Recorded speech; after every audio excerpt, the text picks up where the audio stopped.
So I walked out on the lanai and saw the vapors from the jet coming out of the ground, then eventually steam, and then initial eruption with the flames and rocks flying. And so from that point on, the fissure or vent, which was called number 17, started progressing downward and a little ways uphill from where I live along the side of the road. And it was somewhat like a propane tube that had jets with flames would come out of each one, the vents, and then it was capped off at the end. And then sometimes that end port would blow out and vapors and rocks and mushroom clouds would fly out of that. And then so from that point up until this happened, myself and various other people stayed around the site to keep the house from burning down because these vents were launching lava bombs all over the area, and several of them were hitting the rooftop, getting in between the sheet metal and the ceiling and the purlins and reigniting, setting the house on fire. So we were putting those fires out as they happened, and mostly it was a big event, front row seats to view lava for several people who all helped out. I wasn't the only one here doing this. One night the SO2 got so heavy that everyone had to leave. We had a fire at the Johanna house, went down there and put it out, and on my way back a big cloud swept in and I took one inhale and there was no air in it. It's like, we got to get out of here. So we drove out of there. It happened during the daytime the next day. But for the most part, someone was always there putting out these fires. The day this happened, the lava bombs had waned to a point where they weren't even really happening. They weren't hitting the house. They were still shooting, but they were going in other directions. There was one mean, nasty vent down low that had been a problem the whole time, and it shot up a lava bomb. Instead of straight up, it shot it in a horizontal direction, right between the roof and the handrail of the lanai, and it hit me as I was talking on the phone in my ankle, snapped my leg in half to where my ankle and foot and my leg were a hinge. And so it knocked me down onto the couch, which caught on fire from the flaming rock. I jumped off onto the floor trying to hold my leg together. My friend was on the roof next to me, and I said, we got to get out of here. We got to get out of here. She grabbed me by my right leg, drug me down 5 flights of stairs to the ground. Got her truck, called 911, and drove us back toward the emergency vehicles, and they met us halfway. The fire department initially helped me get out of the car. The ambulance came, put me in the ambulance, try to stabilize things as good as possible, brought me here, and so they've been taking care of me ever since. I want to backtrack just before the injury. Okay. Because you just gave us a little taste of it. As a spectator, how spectacular was it to have that front row seat? Oh, it was incredible. I mean, it was just an event of a lifetime. Every aspect of the lava was there, the sounds, the sights, the flowing lava, the fissures, it was all happening at one time. There were several people that had access, were coming over and watching it from that point. Kind of a party. It was, yeah, it was fun. Who else was there when it happened? Just my friend. She's my friend now. It's actually my ex-wife, but she's my friend now. We've become friends since then. Yeah. So, I wanted to ask you, because you mentioned that the lava bombs had hit your house, it would come on fire. Obviously, you'd seen them, and they were bombarding your house, so to speak. Talk about your thoughts of your own safety concerns you might have had because you were so close. Well, we all have been around this activity before, and so we're not unaccustomed to. We know how lava, to some degree, how slow it moves, right? You can crawl away from it, so there's no real fear of the lava. The projectiles, there's a fear, but when you hear, they don't just happen. There's an explosion and then they happen. So when you hear an explosion, you're looking up, and they're typically way up there, and they're flying. So the wind, usually they're heavy, and then they get lighter as they fizzle out, and the wind will catch them, much like a golf ball. It'll push it away. And then a lot of times they'll hit the ground, but it's like catching a football or a baseball when you're on the run.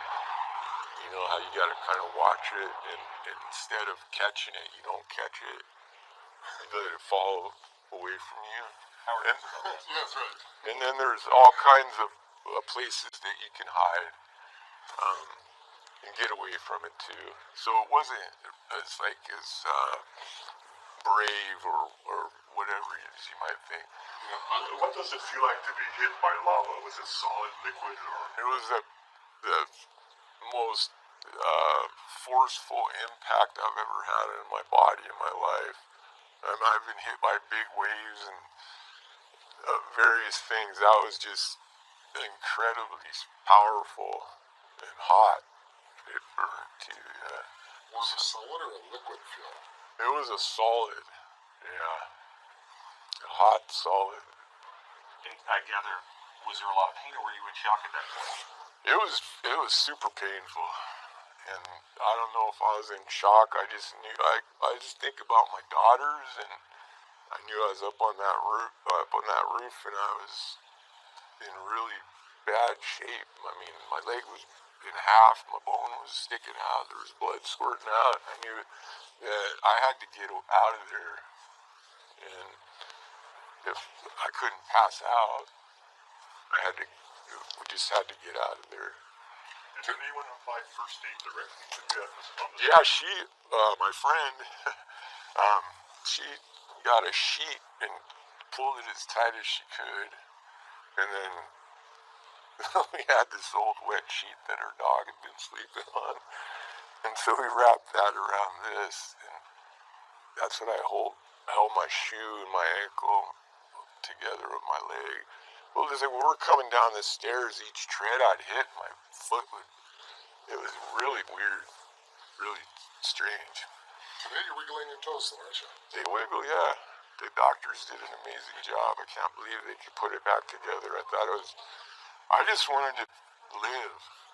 I didn't care if they cut my leg off down there or not. And I just can't believe that's there. Yeah. Do you have any thoughts on the future of Puna? Are you living in Puna? I think that area will be safe for quite some time now, so we're gonna stay.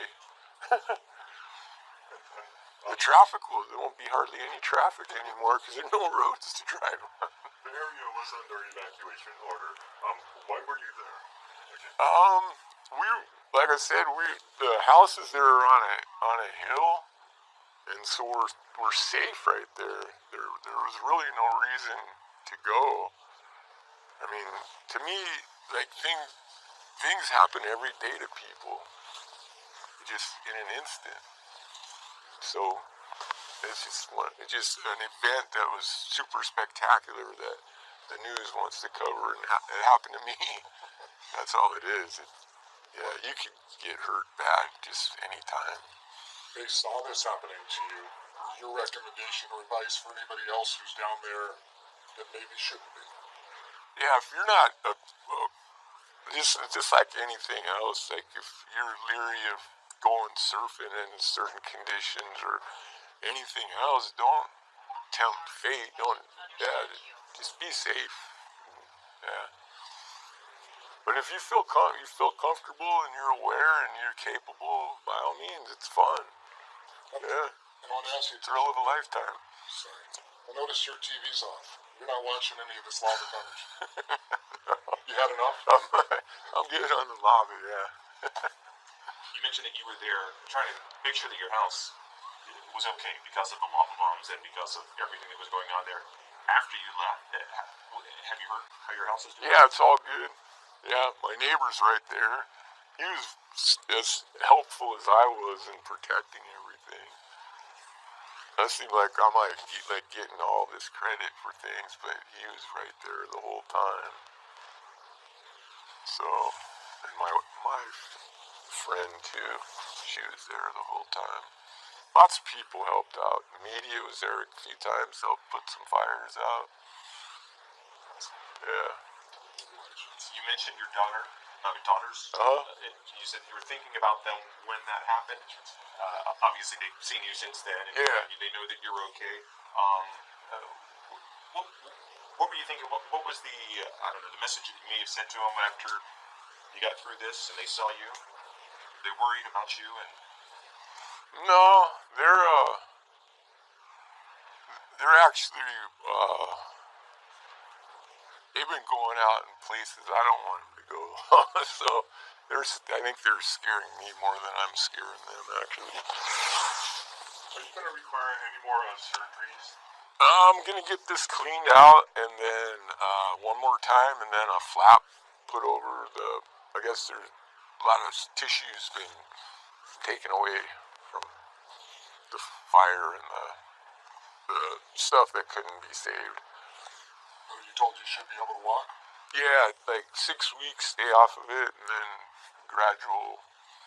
You know how it goes. You just get an injury, you gotta gradually progress until you start catching those footballs again. Yeah. so when they wheeled you to the hospital, and you had seen how bad your leg was, and like you said, it flipped in half. Yeah.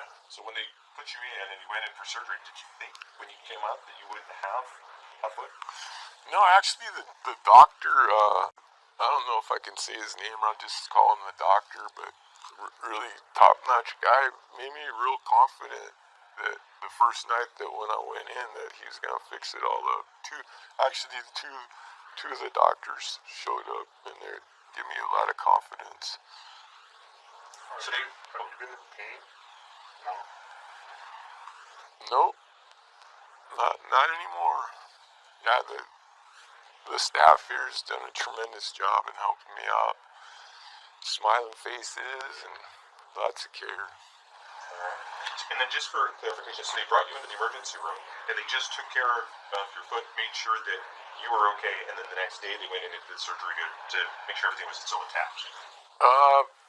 The first night they put the titanium rod and the nails and screws in, and then cleaned it. Second day cleaned, because there was a lot of lava rock left in there, and you can't get it all out at one time. I think there's a certain limitation to how long you can be under anesthesia, and so there's a point where you just can't do anymore. So this huge event is going on, global headlines, unbelievable spectacular images, and you're that one guy. I know. What a trip. What a trip. Yeah. Is this even happening? Is this a bad dream? Yeah. Well, everybody knows you now. Oh boy. All right. You're the nice famous Clinton now. Wow. So in general, we have approximately 400 customers without power, primarily in the Leilani Estates and Lani Puna Gardens area. We are not proceeding with any repairs or power restoration in those areas right now. In fact, the last time I reported, our strategy was to go in and try and shore up and strengthen some of the poles and clear some of the down poles off the roadways. We are no longer doing that. When we were in the process of trying to do that, we had fissures become active again. We had emissions from some fissures, and our crews had to be evacuated quickly. So our strategy now is to keep them out of the area and keep them safe. Our primary mission is to keep you safe, but also to keep our personnel safe. So we're not responding in those areas. As far as the total power system, we have adequate generation. Every other day we get news saying we're running short, we're going into rolling blackouts. That's not true. Again, that is not true. Even without PGV, we have enough generation to supply all of our customers. The margins are less but we still have enough, and we're managing our maintenance of our other power generators to make sure that we have enough on an ongoing basis. If the situation changes, we will let you know. We will send out a press release letting you know that the situation has changed. Going forward, we are going to restrict some of the response of our personnel until we can get further definition on the situation, primarily in the Kalapana area. We have large vehicles that have to cross the state highway, so we want to minimize the crossing. And also, we need to ensure that there's an evacuation plan for our employees. So we're going to be a little more restrictive. We're not going to do planned maintenance in those areas. We're going to respond if there's a down conductor or some kind of emergency, but it's going to be restricted. And we're going to try and primarily do it during daytime hours. As far as the ash can cause problems on our power system. What happens with the ash is it can coat our insulators with conductive materials so that the insulator can then have a short circuit. So we're monitoring all of the facilities around the summit area and all the way down to Ka'u. So far, no impact. There hasn't been enough ash deposits to cause a problem in our power system, but we continue to inspect those areas to make sure that it doesn't become a problem. To remedy that, we would need to wash off the ash deposits. And in order to do that, we may take some planned power interruptions in order to do that. What we want to make sure is that we'll do planned interruptions so that we don't have long, extended, unplanned power interruptions. So if we need to do that, if we need to do planned maintenance to wash off the insulators, we will let you know. We'll send out press releases. We have moved our community center to county council offices here in Pahua. We're going to be there on Thursdays from 9:30 to 3 p.m. We're also right here. You can go to the sign if you have any questions for us. Although we're not doing any power restoration, we are taking information from customers to know where they are, to know what the state of their dwelling is, or their facility, so that when activity subsides, then we'll be prepared to restore your power. So we'll be right over there taking information. Thank you. Hi, Jim Kohikawa, U.S. Geological Survey's Hawaiian Volcano Observatory. Do a quick summary of what's happening. Beds 8 and 16 have reactivated. 22 and 13 are still the main southbound channels going into the two ocean entries, although that has been quite weak today. The biggest producer is vent 7, and from vent 7 there are two main channels. The north channel goes towards PGV property, and the south channel will turn around and go south, possibly making a new ocean entry sometime in the next day or two, if it continues. The PGV, the lobe that went towards PGV stalled early this morning about 6 or 7 o'clock. It was relatively stable for most of the day, and then it started to reactivate with new lava from vent 7 about the middle of the afternoon, or a little earlier than maybe around lunchtime. It was very slow in the beginning, but the lava flow did start to advance again. And that's why we're not there physically, and our drone team was pulled out just before to do another commitment. So we don't know exactly where the lava flow is on pad E that you were asking about. But we do know that the flow is advancing across pad E from basically west to east. There is another lobe of that flow that is going to the northeast, north of Honolulu, and it is making some progress towards Highway 130, which is on the other side of the PGV property. At the summit, we have had almost continuous emissions of ash, with one event that went up to about 10,000 feet around noon. The summit is still deflating. The lower surface is quite stable in terms of expansion and earthquakes. Gases in both areas, gas emission rates are quite high in both areas. I think our figure is up to 3 times what the initial gas emissions were for the lower East Rift Zone fissures. And even at the summit, emissions are still quite high. Any questions? Can you tell us about Fissure 24? Oh, yes. Is there no lava coming out of that? The new star. Fisher 24 was noticed this morning. It was actually a rather slow output. It was going into filling a pre-eruption crack in Leilani Estates. It was certainly well overshadowed by Vent 7 and the big Fountain Zero, which achieved almost 200 foot elevation above the ground. It's been very dramatic. You can actually see that fountain very clearly on our one of our East Rift Zone cams. It's called a PG cam. Yeah, but Fisher 24, we don't expect probably last very long. It was very slow beginning. Sorry, and Did lava come out of that? it did, but it was kind of pasty, and it just flowed into a crack that wasn't more than about 100 yards away. And the crack was pre-existing, so it was a fairly wide crack. Any other questions? Fisher 7, any estimate on a number of the amount? Sorry, yeah, down here. An amount Fisher coming 7, out? at what it's rate? It's a tough area to be in. We don't go up on the flow up to the channel because of the danger that there may be a little overspill or something that might trap us up there. So we're staying, on the pre-eruption ground, getting what we can, views and angles and things to try to determine, for example, the lava fountain heights. But no, we so far don't have an estimate. I think we had one 3 days ago. It was just for the area covered by lava, which was about, as I remember, 3.4 square miles. I'm sure it's larger now. Is there an estimate how far the lava from flow 7 is to Highway 130? No, she just asked that, I believe. 132. Oh, Yeah. 132. Yeah.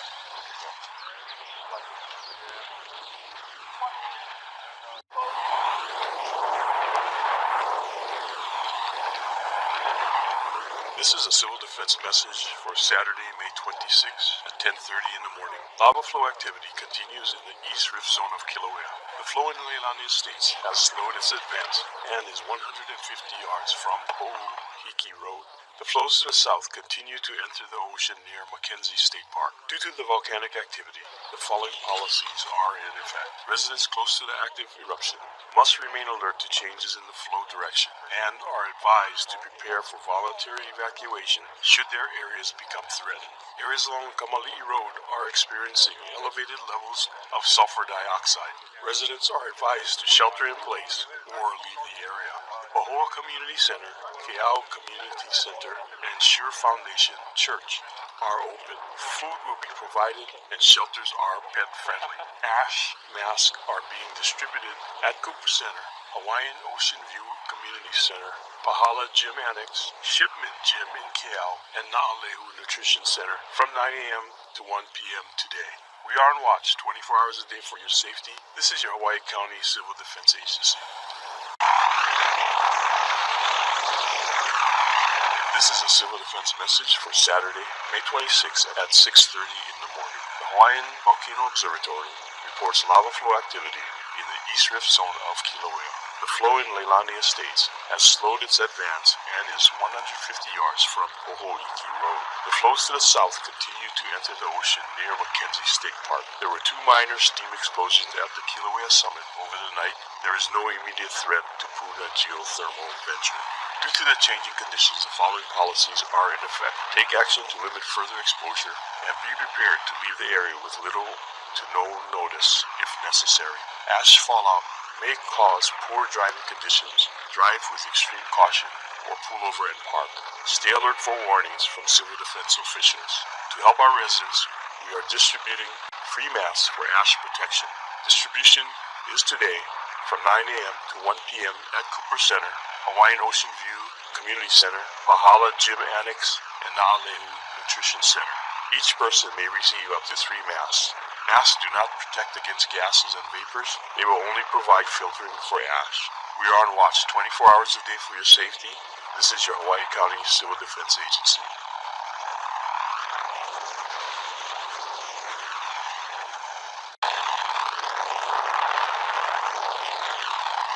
This is a civil defense message for Sunday, May 27th at 12 noon. The Hawaii Department of Transportation reports that they are lowering the speed limit on Highway 130 between Leilani Estates and Kama'ili Road to 25 miles per hour. This is a safety measure for everyone who drives over the steel plates installed over cracks caused by volcanic activity. The area continues to be monitored for your safety. Lava flow crossed into PGV property overnight, but has not impacted any wells. A special task force headed by Tom Travis continues to work to make the wells safe and to prevent any threats to the public from developing. There is no hydrogen sulfide detected. The public will be kept informed of the situation. Volcanic gases and fog emissions may increase in areas downwind of vents in the lower east rift zone. Due to volcanic activity and increased fog, the following policies are in effect. Take action to limit further exposure to volcanic gases and to prepare to leave the area with little to no notice. Due to southerly winds and heavy output of fog from the summit on Monday night, be prepared for possible increase in fog and volcanic gas levels in the Hamakua area, Lower Hilo, and Puna. We are on watch 24 hours a day for your safety. This is your Hawaii County Civil Defense Agency.